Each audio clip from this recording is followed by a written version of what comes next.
Chicken fry সহজে বানানোর দারুণ একটা টেকনিক আজকে শেয়ার করছি। এই রেসিপিতে চিকেন ফ্রাই বানালে ঝটপট বানিয়ে নিতে পারবেন। অনেকটা সময় ধরে চিকেন ম্যারিনেট করতে হবে না। আর প্রতিটা চিকেন ফ্রাই খেতে উপরটা এত বেশি ক্রিস্পি ছিল আর ভিতরের মাংসটা ছিল সফট। আমি এখানে 6 পিসের মতো মুরগির মাংসের টুকরো নিয়েছি। ছুরি দিয়ে প্রতিটা মাংসের স্লাইসকে এভাবে করে চিড়ে নিতে হবে। চিড়ে নিলে যেটা হবে, এটা আপনি ম্যারিনেট করার পর ঘন্টার পর ঘন্টা রেস্টে দিতে হবে না, একটু চিড়ে নিতে হবে। এমনভাবে চিড়তে হবে যাতে হাড় পর্যন্ত পৌঁছে যায়। আর এখানে হাফ চা চামচ দিয়ে দিচ্ছি এখন কালো গোলমরিচের গুঁড়া। স্বাদ মতো লবণ দিয়ে দিচ্ছি। 1/4 চা চামচ দিয়ে দিলাম লাল মরিচের গুঁড়া। 1 চা চামচ দিয়ে দিলাম আদা আর রসুন বাটা। একটা লেবুর স্লাইস নিয়ে 1 চামচের মতো রস দিয়েছি। আর এখন দিয়ে দিচ্ছি 1.5 চা চামচ সয়া সস। খুব ভালো করে হাত দিয়ে মাখিয়ে নিচ্ছি। মেশানোর কাজটা হাতেই করতে হবে। আর আজকের চিকেনের টুকরোগুলো কিন্তু আমি স্কিন সহ নিয়েছি। এখন হাফ কাপ তরল দুধ দিয়ে দিচ্ছি। তো এভাবে করে বেশ কিছুক্ষণ সময় নিয়ে মাখিয়ে নিচ্ছি। আর এই চিকেনটা 10 থেকে 15 মিনিট এভাবে করে রেস্টে দিয়ে এটা ফ্রাই করা যাবে।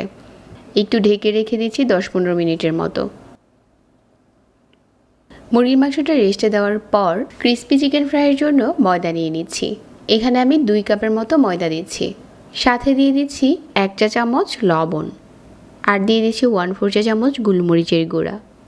হাফ চা চামচ দিয়ে দিচ্ছি লাল মরিচের গুঁড়া। ভালো করে একটু নেড়েচেড়ে মিশিয়ে নিচ্ছি। যদি এটা বাচ্চাদের জন্য বানাতে চান তাহলে মরিচের গুঁড়াটা স্কিপ করতে পারেন। যে চিকেনটা ম্যারিনেট করে রেখেছিলাম এটা থেকে এখন নিয়ে সরাসরি ময়দার উপরে দিয়ে দিচ্ছি। ময়দার উপরে দিয়ে এটা হাত দিয়ে শুধু উপরটাতে ময়দা লাগিয়ে ঘোরাতে হবে।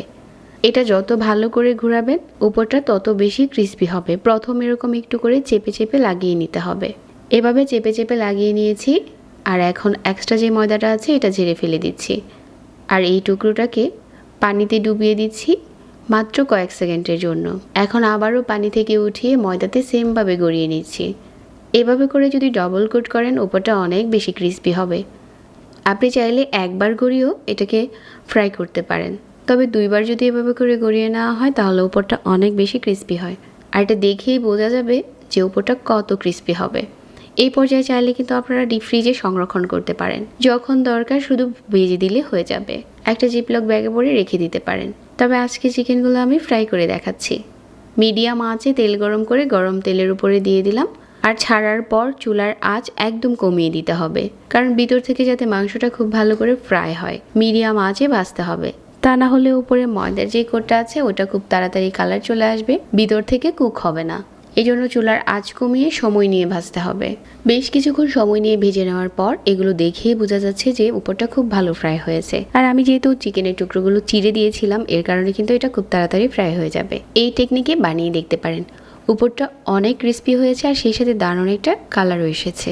এখন এই ক্রিস্পি চিকেন ফ্রাইটা সসের সাথে পরিবেশন করলে খেতে দারুণ টেস্টি হয়। বাইরে থেকে চিকেন ফ্রাই অর্ডার দিয়ে ঘন্টার পর ঘন্টা বসে না থেকে বাসায় নিজে বানিয়ে নিতে পারেন ঝটপট এই রেসিপিতে। আর এটা দেখেন খোলার পর একদম সফট হয়ে মাংসগুলো খুলে আসছে। কতটা জুসি হয়েছে ভিতরটা আর উপরটা ক্রিস্পি। যারা এতক্ষণ সাথে ছিলেন সবাইকে অনেক ধন্যবাদ জানাচ্ছি। আজকে এখানেই বিদায় নিচ্ছি। আল্লাহ হাফেজ।